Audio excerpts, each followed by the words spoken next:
to say the least. So Oh, kudos to thank you. you.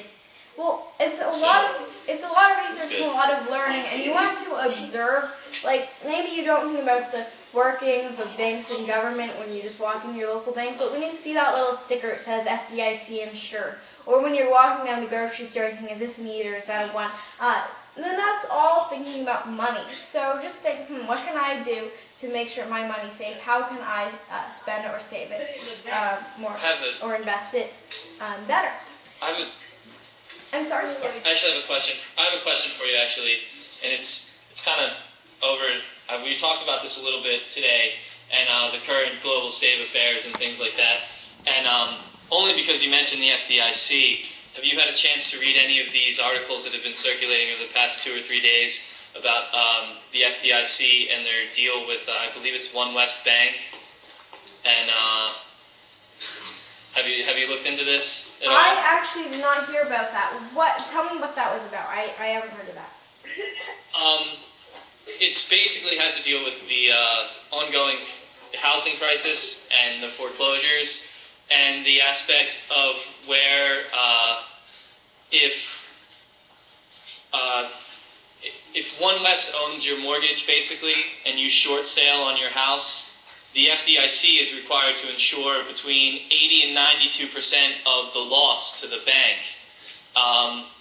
If you look into it, you can see that it's a pretty interesting arrangement that the FDIC has made with this one bank in particular, and how this bank is actually profiting off of each foreclosure and short sale that they do.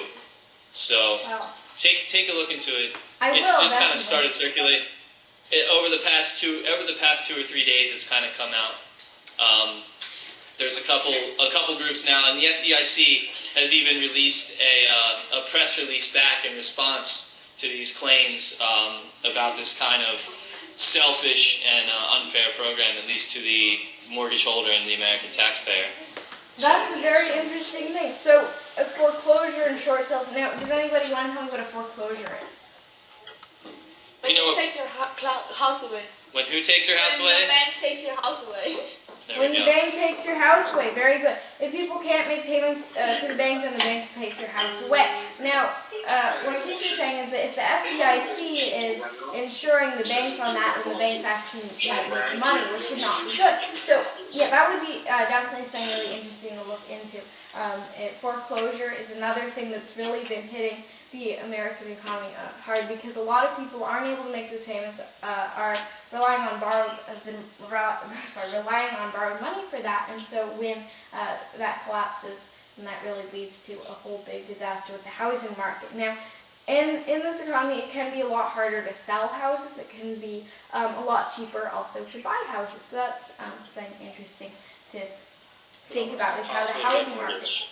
And how the housing market is really interconnected with Wall Street, and so that's a whole another interesting area that I should get into maybe in my next version of this presentation. So, are there any other questions that I can answer?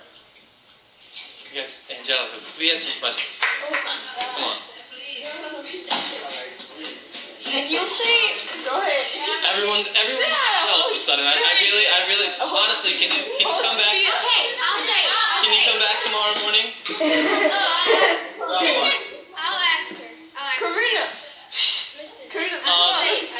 Here's kind of which one do you want me to ask? Pick one, hurry. I